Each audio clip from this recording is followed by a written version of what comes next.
ating karanasan sa muling pagbubuhay. Pero dapat, iisa lang yung ating pinagdadaanan na dapat natin tayo maging masaya. Dahil nga sa muling pagbubuhay ng ating Panginoon, ay tinanggap natin yung, ano yung tinanggap natin sa muling pagbubuhay? Yung kanyang Katawan. awa at habag. At ano yung kanyang pangako? Ano yung pangako ng Diyos? Ano ba yung pangako ng Diyos sa muling pagkabuhay ni Jesus? Na tayo lahat ay mayroong bagong buhay. Amen? May bagong buhay ka na ba, mga kapatid? Amen! No? Makita naman natin kung paano tayo binago ng Diyos. Wala tayo sa lumang buhay. Yung Sister Flora na nakikita mo noon, iba yung Sister Flora ngayon. Amen ba? Si Ate Tess, iba na yung Sister Tess noon. Ngayon, sa kanyang bagong buhay, isa na siyang bagong Tess. Sabi nga, isa na tayo mga bagong nilalang. Bakit? Kasi ito ang isa tayo ni Kristo. Amen? Tinago na tayo, meron na ng bagong pagkatao. At ano yung bagong pagkatao mo?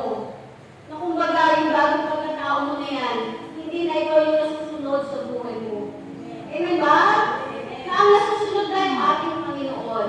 Kumbaga doon sa, sabi nga, di ba, yung araw doon sa daong ni Noe.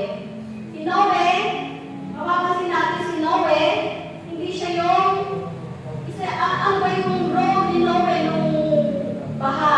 Si Noe, isa siyang passenger, hindi siya yung driver. Amen ba? No?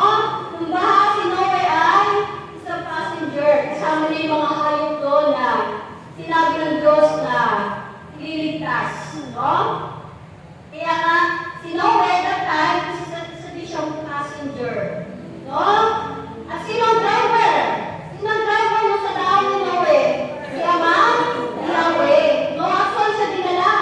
Dinala siya doon sa... Saan siya dinala? Yung daong ngayon.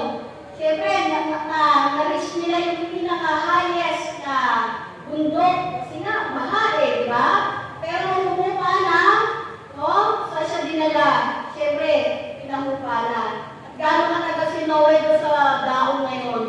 Isang taon, alam niyo ba yun? Nabot na nga,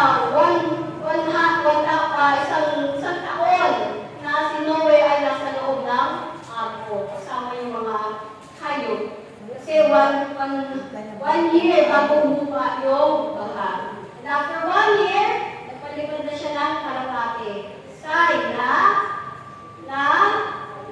umupa na yung baha. No? May dala-dala ng dahon. Sign na wala ng baha. No? At doon ay sumikat na yung, kaya nga doon nag-offer si Noe ng nagsunog siya ng susunugin. Parang ito ba yun? No? Nag-offer siya ng hayop bilang pasasalamat sa Diyos.